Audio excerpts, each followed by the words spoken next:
आज श्रद्धा सुमन प्रकट करने का दिन है।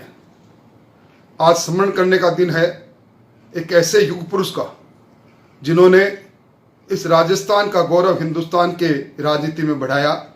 भैरव सिंह जी शेखावत, जिनको आम राजस्थान के अंदर गांव में बैठा व्यक्ति भैरव सिंह जी बाबोसा के नाम से याद करता था। इस राजस्थान के कण कण से जुड़े रहे। उनके राजनीतिक जीवन के अंदर आज जिस प्रकार का जीवन उन्होंने जिया, उस प्रकार के आदर्श की कल्पना को मूर्त रूप देना आज के युग में संभव नहीं। भैरव सिंह जी शेखावत ने इस राजस्थान के अंदर पहली बार अपनी कलम से बरानी भूमि का लगान माफ किया। और जब चर्चा चली बरानी भूमि पर लगान माफ करने की, तो उन्होंने कहा, मैंने मेरे जीवन में पहला जन विरोध जब मेरे गांव खाचेरियावास में टिड्डी की हमले से फसल नष्ट हो गई थी, सरकार के हलकारे उसमें लगान लेने आए, मैंने विरोध किया और इसी कारण से उस पीड़ा को लिए मैं आज बैठा हूं। मैं पहली अपनी कलम से मुख्यमंत्रित्व के रूप में उन्होंने लगान माफ किया। अंत्योदय के जनक के रूप में इस समाज में पीछे एक पंक्ति में खड़े व्यक्ति का हाथ पकड़कर मुख्य धारा में लाने के लिए जो उन्होंने योजना बनाई और उनके गरीब कल्याण योजनाओं के लिए विश्व बैंक के अध्यक्ष को यह कहना पड़ा, हिंदुस्तान के राग फेलियर के रूप में भैरव सिंह जी शेखावत है। अंत्योदय के इस जनक ने राजस्थान के अंदर अपना गांव अपना काम योजना प्रारंभ की। राजस्थान में अनाज के साथ उन्होंने काम के बदले अनाज योजना को प्रारंभ किया।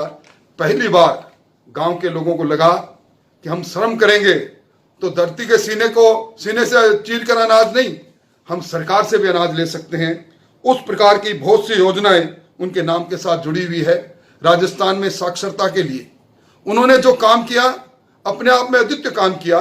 राजस्थान की साक्षरता को आगे बढ़ाने के साथ साथ राजस्थान के माथे से पिछड़ेपन के कलंक को मिटाने का श्रेय किसी को जाता है।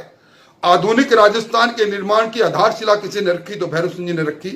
मुझे याद आ रहा है उनके सरल जीवन पर। जब मैं चूरू से 1990 में विधायक बना, भैरव सिंह जी मुख्यमंत्री के रूप में गंगानगर बीकानेर के अंदर ट्रेन से जाया करते थे। ट्रेन चूरू से गुजरती थी 2 बजे, 2:30 बजे, 1:30 बजे, और उस समय उस कंपकपाती सर्दी के अंदर भी हम नारे लगाते हुए स्टेशन पर पहुंचते थे। अपने उस कूपे से बाहर निकलकर सरलता से, सजगता से सबसे मिलना, यह उनका व्यक्तित्व था। सुबह घड़ी की सुई 6 बजाती नहीं थी, भैरव सिंह जी के आवास पर चहल पहल प्रारंभ हो जाती थी। कोई भी व्यक्ति राजस्थान का जब चाहे उनसे मिल सकता था। ऐसे सरल थे भैरव सिंह जी शेखावत। और उन्होंने राज्यसभा के सभापति के रूप में जो काम किया, आज हिंदुस्तान के संसदीय इतिहास के अंदर वो सुनहरे पन्नों में लिखा गया है। उन्होंने जिस प्रकार राज्यसभा का संचालन किया, और मैं समझता हूं कि अगर संसदीय प्रणाली को समझने का, परखने का किसी ने काम किया तो भैरव सिंह जी शेखावत ने किया। और उन्होंने अपने संसदीय जीवन में जो कुछ ज्ञान से प्राप्त किया, अनुभव से प्राप्त किया, हमेशा बांटते चले गए। हमारे जैसे कई लोगों को गढ़ते चले गए।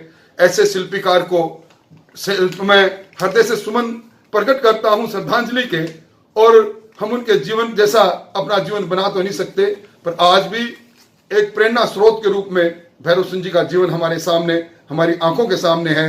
युगों युगों तक वो इसी प्रकार राजस्थान के कण कण में लोगों द्वारा याद किए जाते हैं, रहेंगे। जन जन में लोग उनको याद करेंगे।